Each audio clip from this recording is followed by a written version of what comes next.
नमस्कार, मैं हूं विकास कौशिक और एबीपी न्यूज पर आप देख रहे हैं हमारी खास पेशकश कोरोना का नया काल लाइफ सेविंग मोलनुपिराविर। सभी जानते हैं कि कोरोना के नए वेरिएंट ओमिक्रॉन ने अपना विकराल रूप दिखाना शुरू कर दिया है और इसके मद्देनजर सरकार की ओर से पाबंदियों के साथ साथ कोरोना से लड़ाई में लोगों की ढाल बनाने की नई कोशिशें भी हो रही हैं। इसी सिलसिले में केंद्रीय स्वास्थ्य मंत्रालय के अधीन central drug standard control organisation की एक्सपर्ट कमेटी ने 2 नई वैक्सीन कोवोवैक्स और कार्बोवैक्स और एक एंटीवायरल दवा मोलनुपिराविर को आपातकालीन उपयोग के लिए मंजूरी दे दी है। वैसे आपको जरूर बता दें कि ये प्रेस्क्राइब्ड मेडिसिन है और इसे बिना डॉक्टर की सलाह के नहीं लिया जा सकता। ना ही इसे 18 साल से कम उम्र के लोगों और गर्भवती महिलाओं को दी जाने की इजाजत है। लेटेस्ट रिपोर्ट्स के मुताबिक इस नई दवा मोलनुपिराविर को मैनकाइंड फार्मा जैसी देश की कई बड़ी फार्मा कंपनियां बना रही हैं। मैनकाइंड फार्मा की यह दवा तो क्वालिटी प्रोडक्ट होने के साथ साथ काफ़ी इकोनॉमिकल भी है। और एक और खास बात इसके बारे में जोड़ना चाहता हूं कि बाजार में इसे बनाने वाली बाकी कंपनियों के मुकाबले मैनकाइंड फार्मा की इस दवाई की शेल्फ लाइफ भी 18 महीने की है। यानी अगर दूसरी कंपनियों की दवा 11-12 महीने तक चलेगी तो ये दवा 18 महीने के बाद एक्सपायर होगी। तो सिर्फ 35 रुपए प्रति टैबलेट की कीमत वाली मैनकाइंड फार्मा की इस दवाई से कोरोना की लड़ाई में जीत की कितनी संभावना नजर आती है। बहुत सारे ऐसे और अहम सवाल भी हैं जिन पर बातचीत के लिए हमारे साथ स्टूडियो में मौजूद हैं कई खास मेहमान। चलिए आपका परिचय उनसे करा दें। हमारे साथ डॉक्टर यतिन मेहता हैं, आप चेयरमैन हैं institute of critical care and anaesthesiology Medanta the made city hospital Gurgaon. Sir बहुत स्वागत आपका। दूसरे खास मेहमान हमारे साथ जुड़े हैं doctor GC Khilnani, chairman PSRI institute of pulmonary critical care and sleep medicine. और तीसरे खास मेहमान हमारे साथ जुड़े हैं doctor Damanjeet Singh Chadda, director internal medicine at Fortis hospital Vasant Kunj. आप सभी का बहुत बहुत स्वागत है। तो अब हम इस बातचीत को आगे बढ़ाएं और इस नई लाइफ सेविंग कही जा रही मेडिसिन मोलनुपिराविर के बारे में बात करें। उससे पहले जिस खतरे को देखते हुए ये दवा बाजार में आई है, उस खतरे यानी कोरोना के नए वेरिएंट को यानी ओमिक्रॉन को समझने की कोशिश करते हैं। और सबसे पहले मैं डॉक्टर जीसी खिलानी साहब से पूछना चाहूँगा। खिलानी साहब ये बताएं कि जिस तरह से एकदम इजाफा हुआ है कोरोना के नए केसेस में, इनमें भी जो ओमिक्रॉन वेरिएंट वाले जो केसेस हैं, तो जिस तरह से तीसरी लहर के बारे में काफ़ी दिन से आशंकाएं थी, क्या अब ये मान लिया जाए कि वो लहर अब नज़दीक है? क्या लगता है आपको?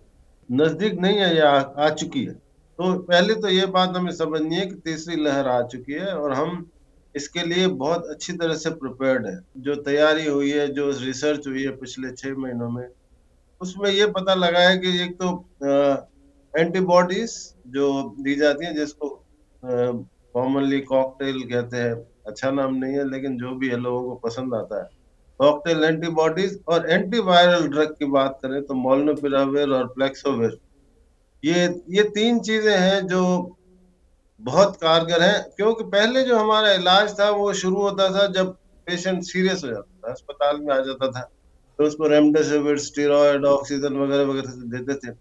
लेकिन अब जो हमारा फोकस है, अब जो हमारा लक्ष्य है, बचाव करने का है।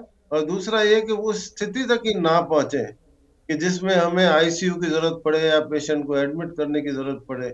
उसके लिए वैक्सीनेशन और जो अर्ली ट्रीटमेंट, जो मैंने 3 चीजें बताई, ये बहुत इम्पोर्टेंट है।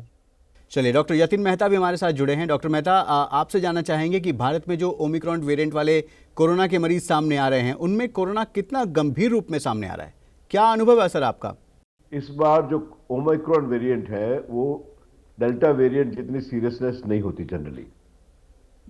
इसका मतलब यह है कि परसेंटेज जो मरीज को सीरियस डिजीज होगा वो कम है, इसमें कम है, लेकिन है, ये नहीं कि किसी मरीज को भी नहीं होता।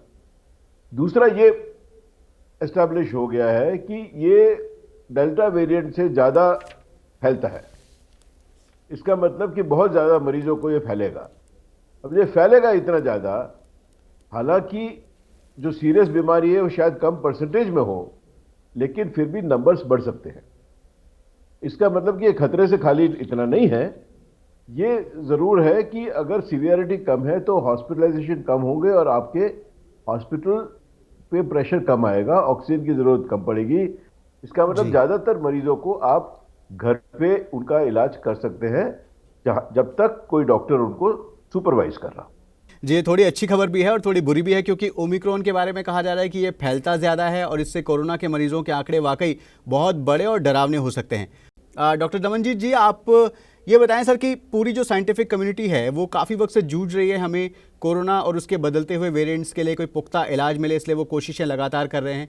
तो हाल में जो इंडियन ड्रग कंट्रोलर हैं उन्होंने कई नई दवाओं के इस्तेमाल की मंजूरी दी है इसके लिए। तो ये जो नई दवाएँ हैं, what is your take on these new medicines? क्या लगता है आपको ये कितनी कारगर होंगी? I think it's a very good drug. जो इसका अभी यूज हुआ है कुछ वेस्टर्न कंट्रीज में, यूएस में और कंट्रीज में, it has been found to be very effective in mild to moderate cases, जिनका जो कि हाई रिस्क होते हैं।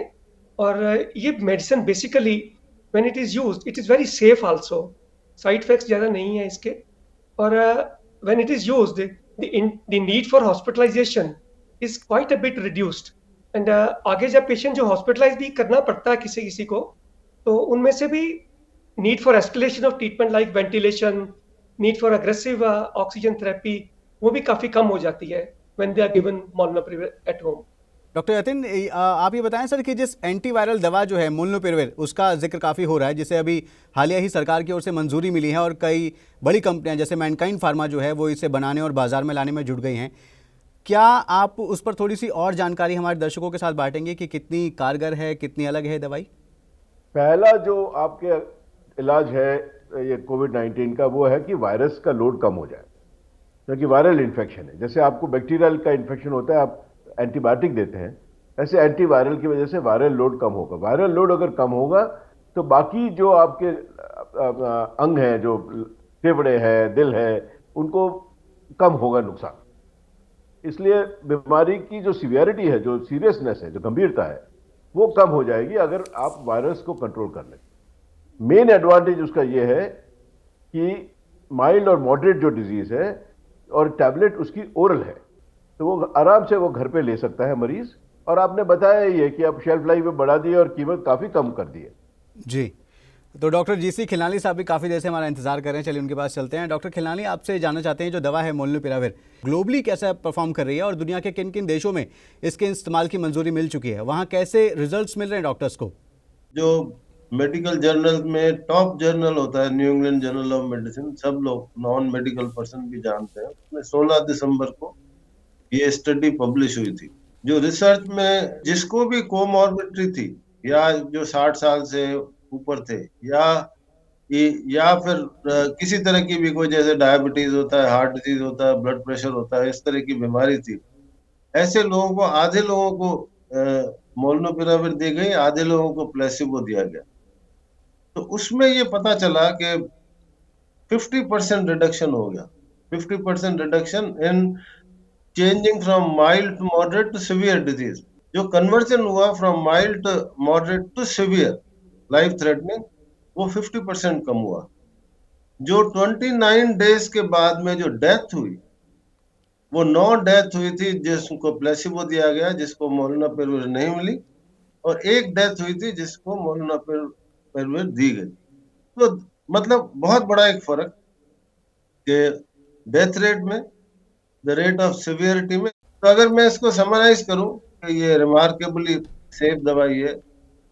कोविड की बात करें तो ब्रेक थ्रू इन्फेक्शन है, और एक इसका और भी बड़ा फायदा जो है मैं आपको बताना चाहूंगा, potential for transmission by patient also goes down. मतलब अगर वो मोलनुपिराविर ले रहा है, क्योंकि वायरल लोड कम हो जाता है, तो chances of him transmitting to is near and dear, जिससे वो एक्सपोज करता है। तो इन सबको मिलाया जाए तो I think this is a landmark thing. जी, डॉक्टर दमन जी से मैं अगला सवाल पूछूंगा। सर, जब से कोविड आया तब से हमने कई तरह की नई दवाइयों के बारे में सुना, रेमडेसिविर जैसी कई दवाइयों के नाम तो जैसे अभी डॉक्टर्स ने भी लिए, ये नाम घर घर में लिए जाने लगे थे।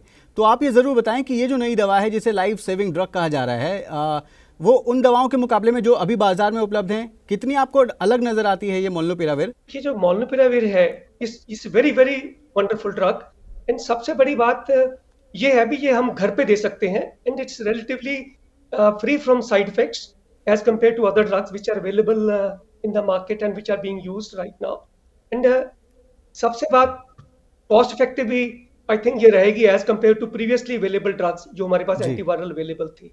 बिल्कुल सही बात है सर कि अगर कीमत भी कम है और एफिकेसी भी ज़्यादा है तो यकीनन ज़्यादा लोगों को हिंदुस्तान में उसका फ़ायदा पहुंचने वाला है। डॉक्टर यतिन, मैं आपके पास लौटूंगा सर, और आपसे ये जानना चाहता हूं कि इस दवाई के बारे में जब हम बात करें तो एक इमरजेंसी इस्तेमाल की इजाज़त दी गई है ऐसा बताया जा रहा है। तो ये जो कंडीशन है इसके अप्रूवल की, वो किस तरह की कंडीशन है और किस तरह के पेशेंट को ये ड्रग जो है वो प्रिस्क्राइब की जा सकती है? देखिए, ऐसा है कि तो सारे जो ब्यूरोक्रेटिक प्रोसीजर्स होते हैं किसी भी दवाई का मार्केट करने में, जब से इन्वेंशन होता है, डिस्कवर होता है और मार्केट करते हैं उसको जिसे आप खरीद सके, उसमें काफ़ी टाइम लगता है। FDA में, अमेरिका में रूटीन मेडिसिन के लिए 10 साल तक लग सकते हैं जी। वो तो हमारे पास वक्त है नहीं। इसलिए ज़्यादातर आप देखिए, ज़्यादातर जो मेडिसिन FDA में भी और इंडियन में भी DCGI है, हिंदुस्तान में भी और drug controller general of India ने भी सारी दवाइयाँ इमरजेंसी यूज के लिए अप्रूव कर दी है, कुछ एविडेंस के बेसिस के ऊपर। और इसका मतलब कि दवाई सेफ है, लेकिन इतना ज़बरदस्त अभी एविडेंस नहीं है जो कुछ सालों में एक्यूमुलेट होगा, और वो वक्त हमारे पास है नहीं। ये इसका मतलब है इमरजेंसी यूज। जी जी जी। तो अब मैं वो सवाल डॉक्टर दमनजीत जी से पूछना चाहता हूं जिसका यकीनन हमारे सभी जो दर्शक हैं वो इंतजार कर रहे हैं। डॉक्टर साहब, ये बताएं कि ये जो मोलनुपिराविर है वो कोरोना के ओमिक्रॉन वेरिएंट के इन्फेक्शन पर कितनी कारगर है? इनफैक्ट जितनी हमारी पहली दवाइयाँ थी एंटीवायरल्स स्पेशली, एक्सेप्ट रेमडेसिविर, इतनी ज़्यादा इफेक्टिव नहीं है वो ओमिक्रॉन के केस, बट ये ओमिक्रॉन के केसेस में भी काफ़ी इफेक्टिव है। जी। तो डॉक्टर जीसी खिलानी, आपसे अगर मैं पूछूं सर कि आपकी नज़र में जो नई दवाई है मोलनुपिराविर, इससे मरीजों को क्या और कितना फ़ायदा मिलने वाला है, थोड़ा सा और इत्मीनान से अगर आप बताना चाहें, एक बार दोहराना चाहें कुछ बातों को खास। जो ये न्यू इंग्लैंड जर्नल की स्टडी थी, इसमें करीब 55% डेल्टा थे। उस समय ओमिक्रॉन था नहीं। ओमिक्रॉन तो अभी आया ही है, 24 नवंबर को पहला केस आया है, तो इतना समय नहीं मिला है कि कोई ड्रग को उसके ऊपर ट्राई कर दिया जाए, न रेमडेसिविर को न किसी को भी। लेकिन you have to depend upon the principles of pharmacotherapy and principles of medicine. तो उसके हिसाब से I would put it negatively. There is no reason why should molnupiravir not work on Omicron. क्योंकि एक एंटीवायरल ड्रग है, क्योंकि ये alpha, beta, mu and delta पे कारगर हुआ है, इसका हमारे पास वैज्ञानिक प्रमाण है, और क्योंकि ये कोविड-19 वायरस ही है, RNA वायरस है, तो इसमें मैं सोचता हूँ, मेरी ये थिंकिंग है कि वो उतना ही इफेक्टिव होगा जितना ये दूसरे वेरिएंट्स के अगेंस्ट इफेक्टिव है। तो इसलिए हमें उसका इंतजार करने की जरूरत नहीं है। मेरा थिंकिंग ये है कि इट विल बी इफेक्टिव। बिल्कुल, हमें भी ऐसी उम्मीद है सर, जैसे आप उम्मीद जता रहे हैं। और डॉक्टर यतिन, जैसे डॉक्टर खिलानी कह रहे हैं, उनका मानना है कि ये कारगर भी है और ऐसी कोई प्रमाण नहीं है कि कारगर नहीं होगी ओमिक्रॉन पर, ऐसा भी उनको लगता है। तो आप उनकी बातों में कुछ जोड़ते हुए मैं बताना चाहेंगे कि आपकी नज़र में क्या स्पेसिफिक एडवांटेज है मोलनुपिराविर का? देखिए, डॉक्टर खिलानी ने काफ़ी अच्छी तरह बताया है। एडिशनली ये है कि ये जो कॉकटेल की बात की है उन्होंने, कि जो एंटीबॉडी कॉकटेल देते हैं, वो कॉकटेल स्पाइक प्रोटीन के ऊपर उसका इफेक्ट आता है। अब स्पाइक प्रोटीन जो ओमिक्रॉन का है, वो स्पाइक प्रोटीन का जो शेप है वो बदल देता है, इसलिए ये एंटीबॉडीज शायद उस पर काम ना करें। बात डॉक्टर खिलानी ने सही बोली है कि एविडेंस ओमिक्रॉन के अगेंस्ट कुछ है नहीं, लेकिन साइंटिफिकली ये एंटीबॉडीज कम से कम ऐसा लगता है कि वो ओमिक्रॉन के विरुद्ध काम नहीं करेगा। जबकि ये जो है, ज़्यादातर जो म्यूटेशन है ओमिक्रॉन में, जो बदलाव आए हैं, जो म्यूटेशन बोलते हैं, वो ज़्यादातर म्यूटेशन ओमिक्रॉन में स्पाइक प्रोटीन पे आए हैं। 22 के करीब प्रोटीन पे, स्पाइक प्रोटीन पे बदलाव आया है, और जो दवाई स्पाइक प्रोटीन पे मेजरली एक्ट करती है वो शायद इफेक्टिव ना हो, इसलिए एंटीबॉडी कॉकटेल शायद इफेक्टिव ना रहे। लेकिन ये जो है वो सिर्फ डायरेक्टली उसको जो रेप्लिकेशन RNA है उस पर एक्ट करती है, इसलिए लगता है साइंटिफिकली कि ये उसके ऊपर इफेक्टिव रहेगी। ये वेरिएंट या कोई फ्यूचर में और वेरिएंट आएगा, वो जरूर आएगा, उसके विरुद्ध भी मेरे ख्याल से काम करेगी। बिल्कुल सर, उम्मीद पे दुनिया कायम है। इन्हीं बातों के साथ बहुत बहुत शुक्रिया आप तीनों डॉक्टर्स का, आप हमारे साथ जुड़े, हमारे इस प्रोग्राम में आपने शिरकत की और मोलनुपिराविर इस दवाई के बारे में हमारे दर्शकों को बहुत सारी अहम जानकारियाँ दी।